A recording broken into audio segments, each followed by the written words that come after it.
Hey guys, today's topic I actually was going to record when Fred Phelps was in hospital, so to some extent it's slightly superseded by his death, but the idea was that 5 Christians who the world would be better off without. Um, and before I go on to that subject, I want to discuss whether or not it's reasonable that you should take pleasure in the death of a human being. Uh, it seems to me there are 7 billion of us on the planet, and apart from the personal meaning that any of us has to any other human being, life on this planet is not special. We are no more unique and special than an ant or a bee or any other living thing. And you could argue that just because we're numerous, that doesn't mean that each of us is not special. And I often remind myself of that if I go to swat a fly or a spider or something. That I remind myself, it will just because it's small and insignificant looking doesn't mean it's insignificant. It's still an amazing feat of biological engineering, I guess you'd say, and I should have respect for that. But it really isn't. It doesn't carry any extra weight just because it's a life, as far as I'm concerned. If you look at the value an insurance company places on a life, it's it depends on the situation, but could be as low as $50,000 or as high as millions and millions, depend in a case of a false imprisonment or something. So we have a very inconsistent view of the value of life anyway, and then when it comes to a war, the value of life is zero. America quite happily will send thousands of tens of hundreds of thousands of troops to a country where they could die quite easily for things which really don't serve the best interest of the country at all, just serve financial interests or political interests. So again, nationally the value of a life is politically the value of a life is pretty low. And even if you look at the way the news is reported, this really annoys me when you see this.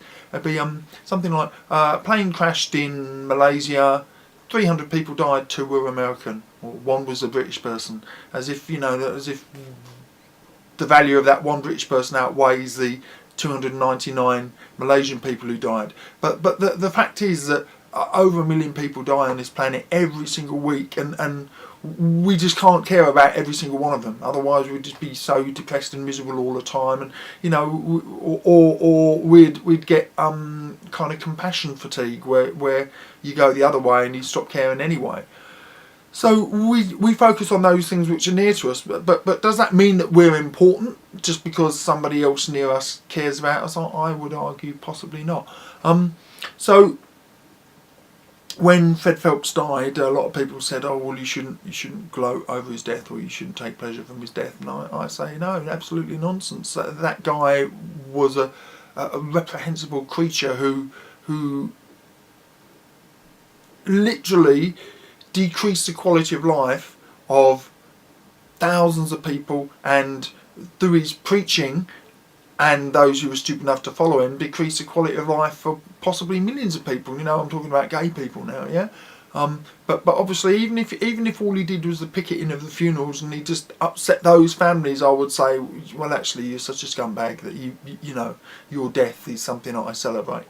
I don't have this double standard. I despised him when he was alive, and I'm happy when he's dead. I don't have the double standard that the second he dies, he suddenly merits kindness or forgiveness or something like that. I don't hold that at all. So 5 Christians that the world would be better off without. Obviously, Fred Phelps. I think the biggest next one has to be the Pope, and by that I mean all popes, not just the Pope.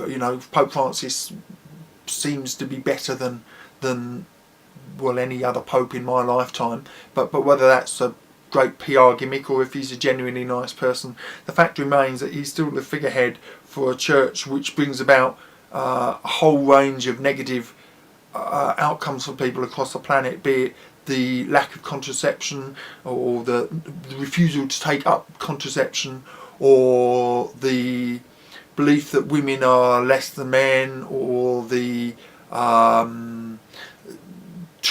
teaching against masturbation and against sex, the teaching against homosexuality. There's a whole bunch of ways that the Catholic Church, and that's without going down the whole stereotypical paedophile route.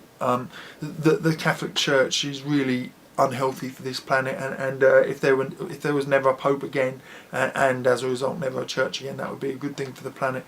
I guess my next one would be Bill O'Reilly. Now, a lot of people see him as kind of a friendly uncle figure. You know, I think the demographic of his show is like 70 years old is the average age now. But the fact is that despite his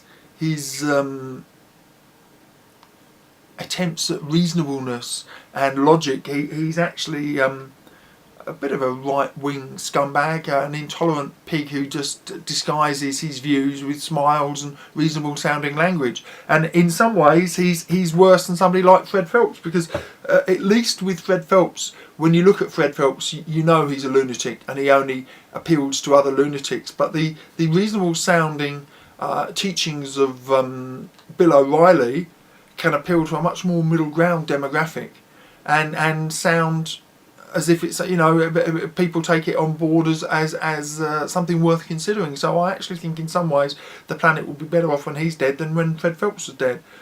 The next one has to be Ken Ham. I realise that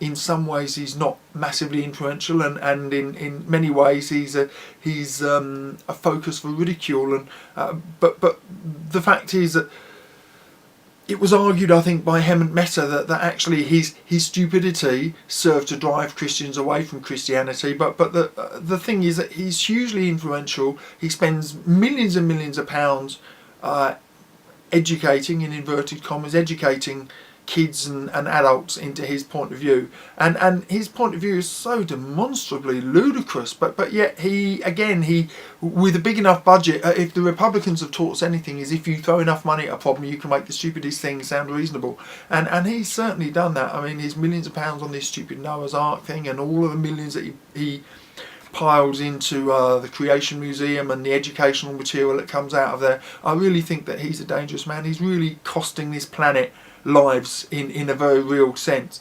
So as soon as he goes, I'll be happy. And then of course the last one is hate-monger Brian Fisher, and I think Brian Fisher again very much of a Fred Phelps character, but with a wider audience. You know, he's become a lightning rod for bigots, and just as Ken Ham has made bigotry sound a little bit reasonable, so too has Brian Fisher. He's kind of he appeals to I guess maybe the middle right and far right, and again, you know, he's just a hateful person, and all of the groups that have hung themselves off his I think it's the American Family Association. You know, it sounds so reasonable, doesn't it? Family, we're for family values, and actually, of course, they're not for family at all. They're for hatred. So anyway, just my ideas, guys. Do you think this is unreasonable? Do you think that there are other people who should have been on the list? Obviously, if it was open to all religions, you'd probably put Kim Jong-un there, or maybe the leader of the Scientology cult or somebody like that. But really, we're just talking about Christianity for now. Give me your opinions, guys. You take care. Hey guys, thanks for watching. Hope you enjoyed the video. If you did, please take the time to rate and comment, and it would mean a lot to me if you would subscribe. Thank you.